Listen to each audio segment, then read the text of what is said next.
తెలుగుదేశం అధిష్టాన నాయకత్వం తెలుగుదేశం నాయకత్వం అలసత్వ ధోరణి, నిర్లక్ష్య ధోరణి, నాన్చుడు ధోరణి ఈ యొక్క పర్యవసానాలతోనే మేము ఈరోజు తెలుగుదేశం నుండి వైఎస్ఆర్సీపీకి రావడం జరుగుతూ ఉంది. ముఖ్యంగా మా నంద్యాల నియోజకవర్గంలో ఎన్నో సమస్యలు ఉన్నాయి.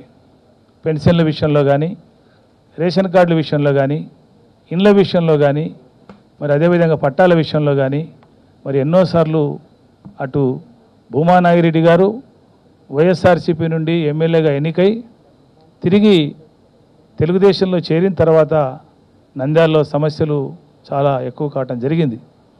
మరి ఆ రోజు మేము భూమా నాగిరెడ్డి గారు ఉన్నప్పుడు ఎన్నో సమస్యల మీద ఇద్దరం కూడా ఘర్షణ ధోరణిలో పోవడం జరిగింది. వర్గ విభేదాలతో మరి నియోజకవర్గంలో ఎప్పుడు కూడా నివ్వా నేననే పరిస్థితి కూడా కొనసాగింది. మరి ఆయన దురదృష్టవశాత్తు చనిపోయిన తర్వాత వాళ్ళ కూతురు మంత్రి గారు అయిన తర్వాత, అఖిలప్రియ గారు మంత్రి అయిన తర్వాత కూడా మరి అదే ధోరణి కొనసాగడం, ఏమాత్రము కౌన్సిలర్స్ని కానీ, మున్సిపల్ చైర్మన్ కానీ, గ్రామ నాయకులను కానీ, సర్పంచులను కానీ, ఎంపీటీసీలను కానీ, జెడ్పీటీసీలు కానీ, ఎంపీపీలు కానీ ఎవరిని కూడా పరిగణలోకి తీసుకోకుండా వాళ్ళ ఇష్టారాజ్యంగా మరి నియోజకవర్గానికి వచ్చినప్పుడు కనీస విషయం చెప్పటం కానీ, నియోజకవర్గ సమస్యలు ఉన్నప్పుడు దాన్ని చర్చించటం కానీ, కనీసం ప్రోటోకాల్ ప్రకారం ఓపెనింగ్స్ చేసినప్పుడు కౌన్సిలర్స్ని కానీ, మున్సిపల్ చైర్మన్ కానీ పిలిచిన దాఖలాలు లేవు. అదేవిధంగా పెన్షన్ల పంపిణీ జరుగుతున్నప్పుడు, రేషన్ కార్డులు పంపిణీ జరుగుతున్నప్పుడు మరి ఇండ్లు 12-13 వేల ఇండ్లు శాంక్షన్ అయినప్పుడు కూడా ఎక్కడ కూడా మున్సిపల్ కౌన్సిలర్స్ని కానీ, మున్సిపల్ చైర్మన్ కానీ, మరి నాయకులను, నియోజకవర్గ సంబంధించిన నాయకులను కానీ కనీసం సంప్రదించిన పరిస్థితి అటు అధిష్టాన వర్గం కానీ, ఇటు మరి అఖిలప్రియ గారు కానీ చేయలేదని చెప్పి మనవి చేస్తూ ఉన్నా. మేము ఎన్నోసార్లు తెలుగుదేశం అధిష్టానాన్ని దృష్టికి తీసుకుపోవడం జరిగింది. సమస్యలన్నీ కూడా చాలా ఇబ్బందులు ఉన్నాయి సార్, ముఖ్యమంత్రి గారి దృష్టికి తీసుకుపోయినాం. ముఖ్యమంత్రి గారి సమక్షంలో టికెట్ విషయంలో మరి అదేవిధంగా భూమా నాగిరెడ్డి గారు చనిపోయిన తర్వాత అఖిలప్రియ గారికి మంత్రి పదవి ఇచ్చేటప్పుడు కూడా మమ్మల్ని అడగడం జరిగింది. నన్ను మా తమ్ముడు చక్రపాణి రెడ్డి గారిని పిలిచి అడగడం జరిగింది. మేమిద్దరం కూడా ఏమాత్రం అభ్యంతరం చెప్పలేదు. తండ్రి చనిపోయినాడు కాబట్టి ఆ అమ్మాయికి ఇవ్వడం కూడా ధర్మం, మనం కూడా అగ్నేష్ చేయకూడదనే, మీ ఇష్టం సార్, మీరు ఇస్తే మాకేం అభ్యంతరం లేదని కూడా చెప్పాం. ఆ రోజే ముఖ్యమంత్రి గారు కూడా ఆ అమ్మాయికి మంత్రి పదవి ఇస్తున్నాం కాబట్టి మీ తమ్మునికి మండలి చైర్మన్ ఇస్తాం, మరి కాంపెన్సేట్ చేస్తామని చెప్పినప్పుడు వాటి గురించి మాకేం ఇబ్బంది లేదు సార్, మీరు ఆ 2 కాంపెన్సేట్ చేస్తున్నారు, కానీ నంద్యాల నియోజకవర్గానికి సంబంధించిన టికెట్ విషయము మరి ఏంటి విషయం అని అడిగాం. ఏదో ఒకటి తేల్చమని అడిగినాం. మరి ఆ రోజే నన్ను నచ్చజెప్పే ధోరణిలో కూడా చెప్పడం జరిగింది. ఈసారి ఒక్కసారి అడ్జస్ట్ కండి, 2 సంవత్సరాల ఎలక్షన్స్ ఉన్నాయి, మరి ఏదో చనిపోయినారు కాబట్టి మరి నేను కూడా ఇవ్వాల్సి వస్తుంది, మీరు అడ్జస్ట్ కమ్మని చెప్పారు. నేను ఒకటే చెప్పాను, భూమా నాగిరెడ్డి గారు చనిపోయారు కాబట్టి వాళ్ళ కూతురుకు మంత్రి పదవి ఇస్తుంటే మేము అభ్యంతరం చెప్పడం లేదు.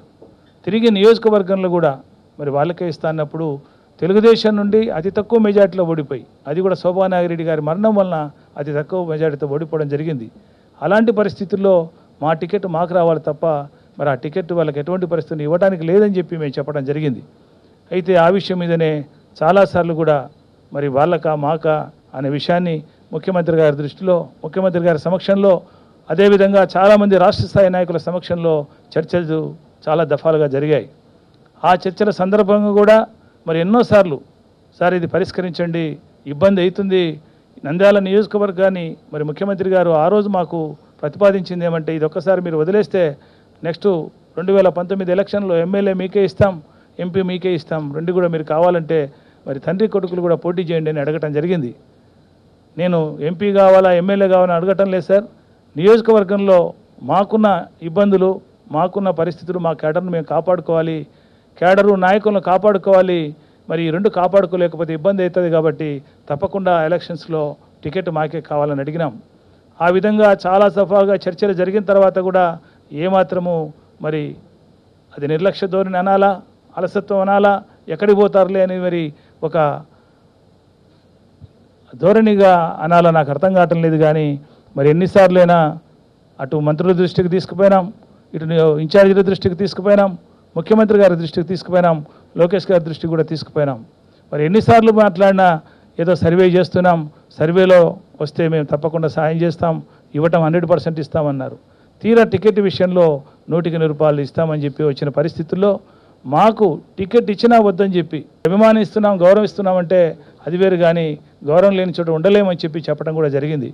మరి ఎందుకో వాళ్ళు నిర్లక్ష్యం వహించడం, అమెరికా పోయించిన తర్వాత డిసైడ్ చేస్తామని చెప్పిన వ్యక్తులు కూడా మరి ముఖ్యమంత్రి గారు అది నిర్లక్ష్యంగా ఉండడంతో మాకు టికెట్ ఇస్తామని ఒక దిక్కు చెప్పంపుతున్నా, మీకే టికెట్ అయిపోతుంది అని కూడా చెప్పినా కానీ కూడా టికెట్ విషయం కాదు మాకు కావాల్సింది, మేము అడుగుతుంటే ఆ ధోరణిలో ఆ నిర్లక్ష్య ధోరణి మాకు నచ్చటం లేదు, తగిన గౌరవం లభించటం లేదని ఒక భావన ఉంది. ముఖ్యంగా మా నియోజకవర్గంలో ఉన్న సమస్యలు కనీసం పట్టించుకుంటలేరు. ఎన్నిసార్లు చెప్పినా అటు ఫరూక్ గారితో విభేదాలు, ఇటు ఎస్పీ రెడ్డి గారు కూడా మాకే టికెట్ ఇవ్వాలా, లేకపోతే గిన వాళ్ళకి టికెట్ ఇస్తే ఓడగొడతామని అటు ఎస్పీ రెడ్డి గారు, ఇటు ఫరూక్ గారు, అటు అఖిలప్రియ గారు స్టేట్మెంట్లు ఇస్తూ ఉంటే కనీసం ఎందుకు ఇస్తున్నారని కానీ, లేకుంటే మిమ్మల్ని పిలుస్తున్నాం మీరంతా ఒకసారి కూర్చొని మాట్లాడదామని కానీ కాకుండా మరి ఎవరితో పర్సనల్ విషయాలు లేకుంటే పర్సనల్గా మాట్లాడి మరి ఇంతవరకు తెంచకపోవడమే ఈ యొక్క నాంచుడు ధోరణి వల్లనే ఈరోజు ఈ పరిస్థితి ఉత్పన్నమైన విషయాన్ని మీకు మనవి చేస్తున్నా.